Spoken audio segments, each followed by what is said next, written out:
Okay, I did a previous video on Watchwoman 65, Lisa Boyce, and her uh, arguments against critics of the pre-trib rapture. That previous video went through her first few points, and now I'm going to go through her next several points. We'll see how far we get here in a reasonable amount of time. Number 4, the concept of the pre-tribulation rapture originated with a demon-possessed teenage girl. I heard this. This is from Pat Robertson. He said this too. A demon-possessed teenage girl in Scotland in the early 1800s who conjured up the idea in a vision. Yeah, this is also a silly argument by anti-pre-trib people. I agree totally. I don't. There's no evidence really for this. She may have said something, this may have happened, but she didn't invent it. And there's really no evidence that anyone believed her that was in any position of authority. So yeah, it's a stupid argument. I totally agree. We can agree on that one, Lisa. So you go through that whole thing and you shoot that argument down quite well with your Dr. Reagan article. And then you say this at the end, or Dr. Reagan. You're quoting Dr. Reagan here. The test of any biblical doctrine is not who originated it, but whether or not it is biblical. Yes. Whether or not it is biblical. Now, pay close attention to how many times Lisa strays from that premise and goes outside the Bible. She doesn't use other people as her backup, but she does go outside of the Bible without biblical proof of what she's saying. And the concept of a pre-trib rapture certainly stands the test of the scriptures. So again, Lisa, if it stood the test of the scriptures, if it really stood the test, we wouldn't be having all these arguments over it. People would just, it's kind of like saying, the fact that Jesus died on the cross stands the test of the scriptures. The fact that Jesus died on the cross for our sins stands the test of the scriptures. I mean, it's hard to argue that unless you just don't believe it at all, unless you don't believe in Christianity.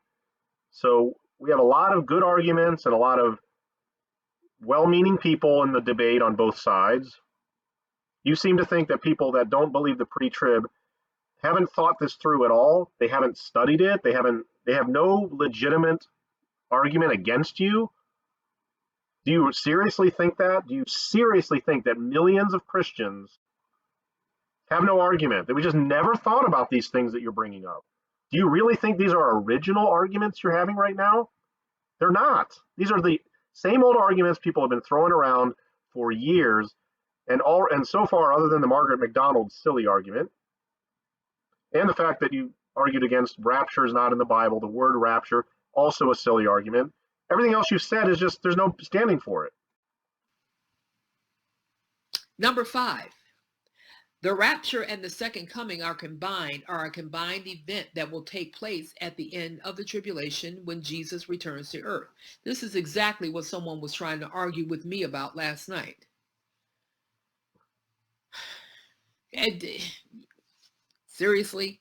Yeah, seriously.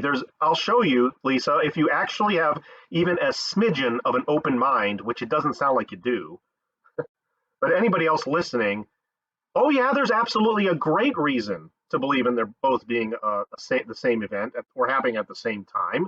Absolutely. And I'm going to argue this from the standpoint that there actually is a tribulation. Okay, so I don't believe there is one in the Bible, but I'm going to go ahead and say there's a 7-year tribulation for the sake of argument that happens at the end of the world, either before, during, or after Jesus returns in the second coming. I'll go ahead and presume that, and we'll see if Lisa really, if her argument is really that solid, and all other arguments are just silly and ridiculous, like she's trying to make them seem to be. How can that be? These are two events that have nothing in common except that they both focus on Jesus. Consider the radical differences. Let's go through it. At the rapture, Jesus appears in the heavens, but at the second coming, he returns to earth. And there's absolutely nothing wrong with saying Jesus appears in the heavens, he calls up the saints, dead and alive, that remain. We meet him in the air, and he is on his way to earth in his second coming at that point. and we meet him in the air, and we usher him back to earth. And that actually follows a metaphor of olden days when kings would leave their city, go out and fight the battle.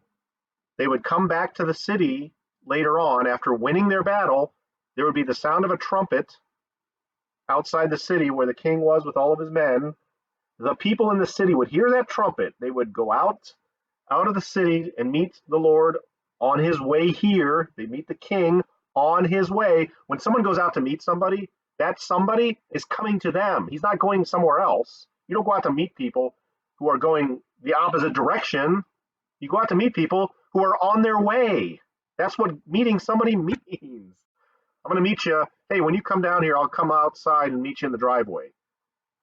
Would you say that to somebody who's leaving your house or coming to your house? Just the pure English language says, we go out to meet him on his way here. And just like this king coming back from battle, we go out, we meet him, we bring him back to the city where we're celebrating and rejoicing, and he comes to the city with us, all of us together then. There's absolutely nothing illogical about that. Somebody is doing a U-turn. See, and then people like to say, oh, we're going to do a U-turn? What's the point of that? I just told you the point of that. Otherwise, Jesus is doing the U-turn. Okay? And I might well say, show me again where the U-turn is. Where does Jesus do a U-turn and usher us back into heaven? It's not in the scripture. At the rapture, Jesus appears for his saints. But at the second coming, Jesus returns to earth with his saints, us, the church. And again, that picture I just painted could be exactly the same. We go out to meet him. By the way, Lisa, are there not saints in heaven right now? And couldn't they be some of the saints coming with him out of heaven to the sky? Saints that have already passed away? Do you know anybody who's died and gone to heaven, Lisa? Or do you not know anybody? Are you not aware that that's a teaching? So here comes Jesus with the sound of a trumpet. There's saints with him that have died previously. Those who are alive and remain, and the dead in Christ all rise. Those saints coming with him get their bodies. We get changed. Everyone's there in a big group outside of earth or in the sky. Then we all come back down together. Here he comes back down to earth. Remember, we meet him in the air. So when he comes back down to earth, guess who's with him? All of his saints. That's right. Now do you see why it's not ridiculous to say such a thing? So I just proved that it's not. So you can stop using that as an argument. Because, by the way, Lisa, isn't it true that it's what the Bible says, not what we logically come up with? I thought the Bible was what matters, Lisa. Lisa says that if I told you a story, yeah, I went to the movies the other night with my mom.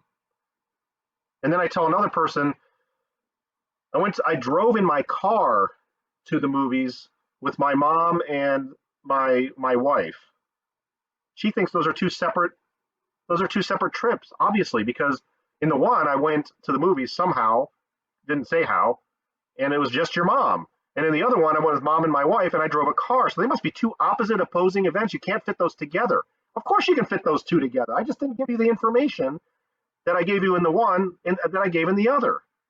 This is just fundamental logic. There's no reason not to think you mash these two together. At the rapture, Jesus appears as a deliverer.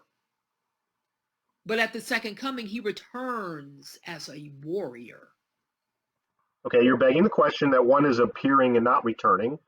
So in both cases, he could be the deliverer for all of his saints and the warrior for all of his non-saints. Is it not true that he's going to judge? And some that he's judging should be fearful because they're going to be judged and go to hell. And some that he's judging are going to be happy because he's going to heaven. Is that not true that he can be both at the same time? Of course it is. At the rapture, Jesus appears in grace. But at the second coming, he returns in wrath. Again, same thing I just said. Graceful to those who believe, wrathful to those who do not. There is no reason whatsoever to think he has to do it. Oh, shoot, I can't be graceful to some people and wrathful to others in the same coming. I have to go back to heaven and come back again 7 years. I mean, this is just silliness. Absolutely. This is not an argument, and it ain't an argument from the Bible. I don't see, by the way, she doesn't give a single Bible verse that says there will be two comings, one in the sky and one second when he hits the ground. There will be two comings, one where he's the wrathful king, one where he's the graceful person. No, she hasn't showed us any verses. This is all her own speculation. At the rapture, Jesus appears as a bridegroom. But at the second coming, he returns as a king. Never in the Bible, ever, ever, ever, is Jesus called the bridegroom. Ever. He's never called a bridegroom who's coming to get his bride. These obvious facts Obvious, she says. Obvious. are not the same event. Okay. This is what I'm trying to tell people. You know why? Because you're delusional. That's why you can't see it. You've been lied to, and now you've started lying to yourself, and you've told yourself this lie so many times you just can't even see, you blind person. So why don't you stop running your mouth and repeating the same garbage, the same talking points that you get from your leaders, like David Reagan, who makes a very good living preaching this nonsense. Stop giving him credibility. Stop giving him anything. Be quiet for a little while and listen to what other people say. You might learn something. You would be stunned and amazed to learn that there's a very good reason people don't agree with you. Lots of good reasons. I know this will shock you, but people have been studying this other than yourself. Thank God the majority of you know, but there are some that come on that want to scoff at the fact that this is one separate event. See, she has to call them scoffers because in the Bible, scoffers are evil. She can't just say, yeah, some of you come on and disagree. Now, some people are mean too. I'm not saying they're not. But see, anybody who disagrees with these people, they're scoffers. And they use that word on purpose so they can now call them evil. Oh, they're just evil. They're evil scoffers, walking after their own lusts. Don't listen to them. You'll hear her say this multiple times in her videos. Just don't listen to anybody else but me. Don't listen to anybody else but people like me. This is astoundingly anti-Christ-like behavior, Lisa. That's not how the church behaves, Lisa. The church is supposed to learn from one another in love and in kindness, but your side of the table is never kind. You never even present arguments. You flee the room as soon as people start arguing, then you turn around and you tell everybody else behind their back, oh, they're just evil, they're just scoffers, they're just idiots. They haven't thought this through, they're blind. We must conclude, therefore, that the return of Jesus is going to be in two stages. First, the rapture of the church, and then the second coming. And you did not prove that with anything that you just said. I just proved that it could be all in one stage. One second coming, not two. The way you describe it, there's two second comings, which means there's a second coming and then a third coming. Or you're claiming that there's going to be a secret second coming of Christ just for the church, and then a public third coming for everybody else. I mean, that is what you are saying. Can't emphasize that enough. I know. Number 6, if the rapture is an event separate from the second coming, then it will most likely occur sometime during the tribulation, either in the middle or near the end. But the Bible teaches that the rapture is imminent. Where? The rapture is going to happen at any moment, any day. It is imminent. Matthew 24, 36, 44, and 25, 13. Okay. So why can't the second coming also be imminent? Again, you're not making any sense. If the second coming and the rapture happen at the same time, then obviously they're both imminent. Jesus said that, and by the way, again, I'm using your own argument. If you don't watch, I'm going to come like a thief, and you'll not know what hour. So the second coming is imminent also for people who aren't watching. For people who are watching, I guess it's not imminent, the second coming. But none of those people are going to be on earth anyway. They're going to be in heaven, according to you. So what? See, do you see the quagmire you're now in? You're not actually taking the words at their face value. If Jesus talks about his coming, his second coming, all the time, which you think he does, then, and it's imminent, then there are no signs for it.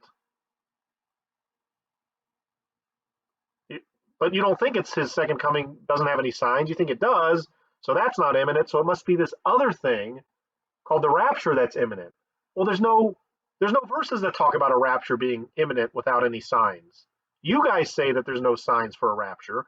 At the same time, you do video after video talking about the signs of the rapture. I mean, I've got videos of you talking about the signs of the rapture. I have a huge amount of web content from Jeff Greider, a person you love and adore and respect and follow, and he's filled with massive amounts of signs of the rapture. And if you ask him, he's like, well, no, the rapture is imminent. There's no signs of it. But then he has sign after sign of the rapture.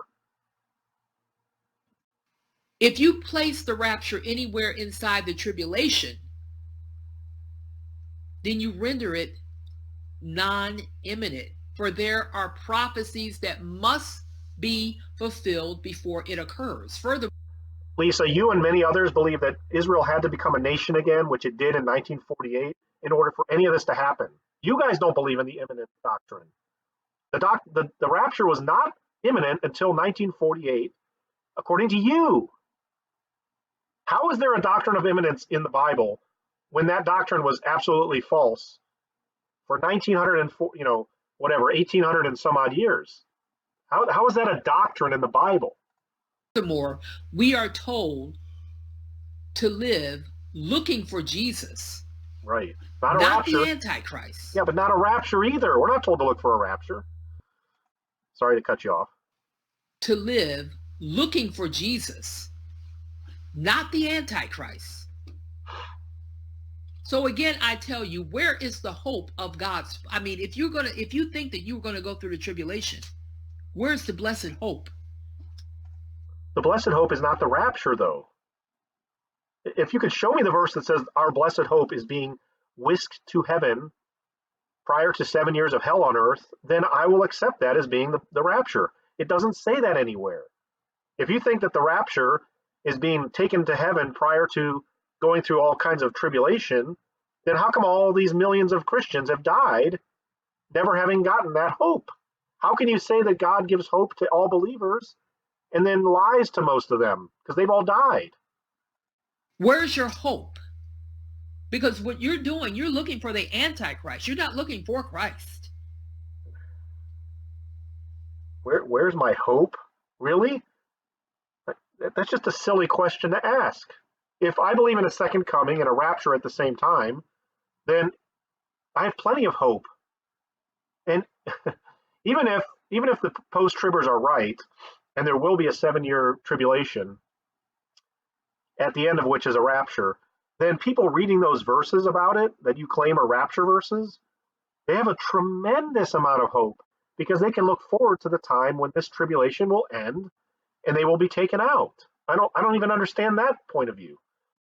Also keep in mind that believers are promised exemption, like I've been saying for the past week, from the wrath of God. One of those promises is found in 1 Thessalonians 1:10, where it says that believers are waiting for his Son from heaven, whom he raised from the dead. That is Jesus, who delivers us from the wrath to come. Okay, so finally I'll say the wrath to come easily could just be the wrath of the judgment of God at the throne, at his throne, at which point he will say, those of you who are not believers in my Son, the wrath of God is on you, and you're going to hell.